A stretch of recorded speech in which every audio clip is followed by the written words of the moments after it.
Much for your time, Madam Speaker. Majority Leader.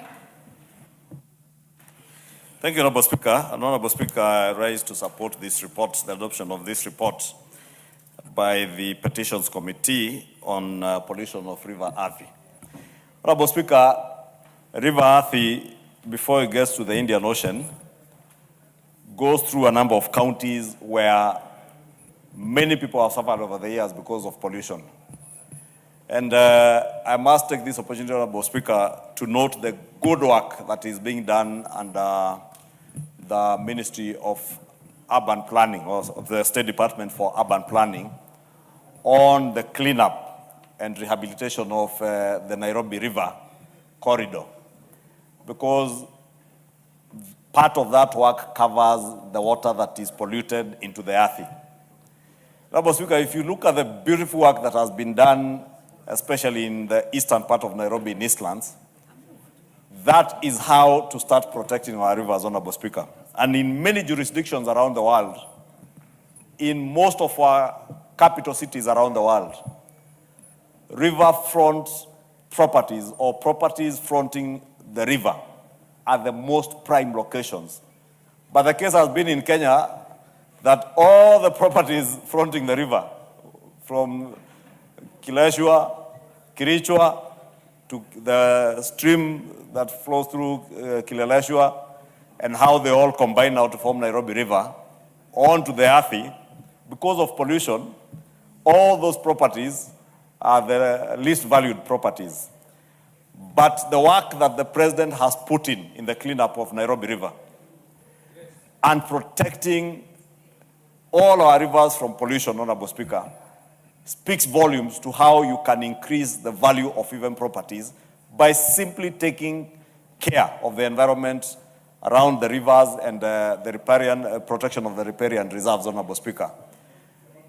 Right from Nairobi all the way down to the ocean where the Athi joins the Indian Ocean, Honorable Speaker.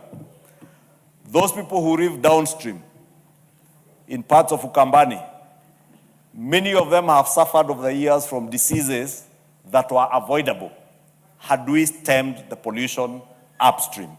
And I must commend the work that the President has done through the restoration program of Nairobi River that touches on Athi. Honorable Speaker, Honorable Shakir is reminding me that the last time we saw such a cleanup was a small work that was done around Kijabe Street, from Museum Hill down Kijabe to Grogon area by the late C.S. Mishuki. And you can imagine what would have happened today if that work that Honorable Mishuki started had continued. And we must thank that after C.S. Mishuki, President William Ruto has now come in to carry on with that great work. And we are not just protecting the environment, Honorable Speaker, but also for tracing the health of very many people who live downstream and all the way to the ocean, and even people who don't live in those areas, but are partakers of the fish that is fished in the in the Indian Ocean, Honorable Speaker, fish that is eating a lot of garbage out of the pollution upstream. Honorable Speaker, some years back, those in Makwiny remember the unfortunate incident of oil spillage in the river.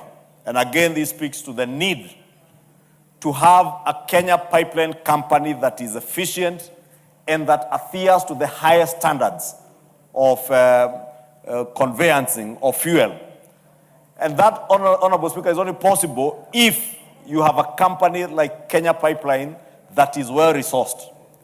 And the initial public offering that has been done speaks to this issue, Honorable Speaker, that you have a company now that is professionally managed without the bureaucracies of running it as a government-owned enterprise, Honorable Speaker, that you bring in private sector expertise and private sector resources to be able to resource Kenya Pipeline in a way that will ensure that the pipeline right from the refinery in Mombasa or from the port in Mombasa where they load product all the way to Kisumu and onward to the landlocked countries that neighbor us, this pipeline is secure, and where it is bypassing the river, whether it is Athi or any other rivers, up country, it is not spilling fuel into our water bodies, Honorable Speaker, so that we protect our water bodies from pollution and protect the health of our people, Honorable Speaker. And I know when I say that, those people in Makwiny know what it means, because it also has an impact also on food production. I saw farms in Makwiny where they could no longer grow crops because of the oil spillage that happened some years back, Honorable Speaker. And therefore, this petition was very timely, and I thank the committee led by Honorable Karemba Muchangi, because this committee, you know, was moribund some few months back. But with the election of Honorable Karemba as a chair, the petitions committee has come to speed. This afternoon alone, you can see, Honorable Speaker, this committee has 2 reports that are under consideration, and you remember we had complaints, even from the chair, from the Speaker's chair, that too many petitions were going unaddressed, and I must thank the petitions committee, and particularly the new leader, the Honorable Karemba, for taking time to consider many of these petitions, because they speak to issues that are of concern to the people of Kenya. And that is a singular business of this House, to address matters that are of concern to the people of Kenya. And this committee is indeed doing a splendid job, and I want to commend them and ask them to expedite all the other petitions that have come to you.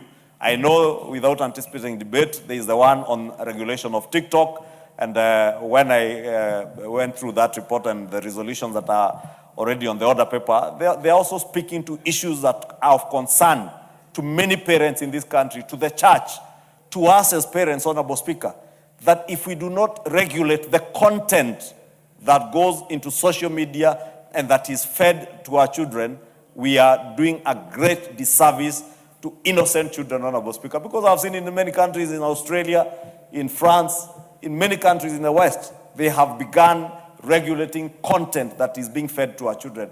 And I must thank the committee also, because as I said, without anticipating debate on that business. You are anticipating. That's why I said without. But I beg your indulgence to speak to it, because I'm headed to another meeting, so I may not be there when they are discussing that particular report.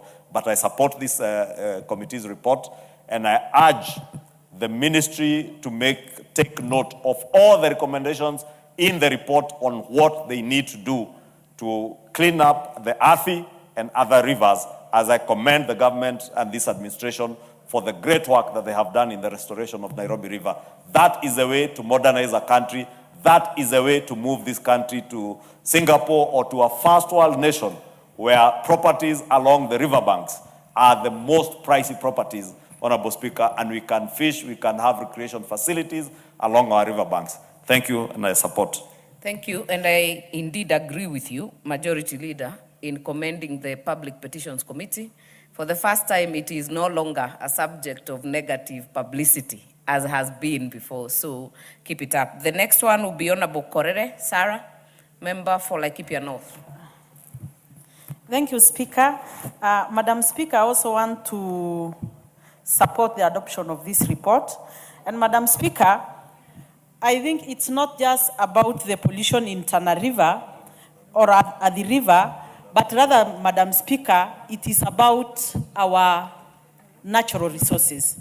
Madam Speaker, if you look at the rivers that originate from Mount Kenya, for example, the Sirimon River, the famous Ewasongiro, the abstraction of water upstream and the pollution, the communities that live downstream are left at the mercies of big companies that are producing flowers and exporting them outside this country.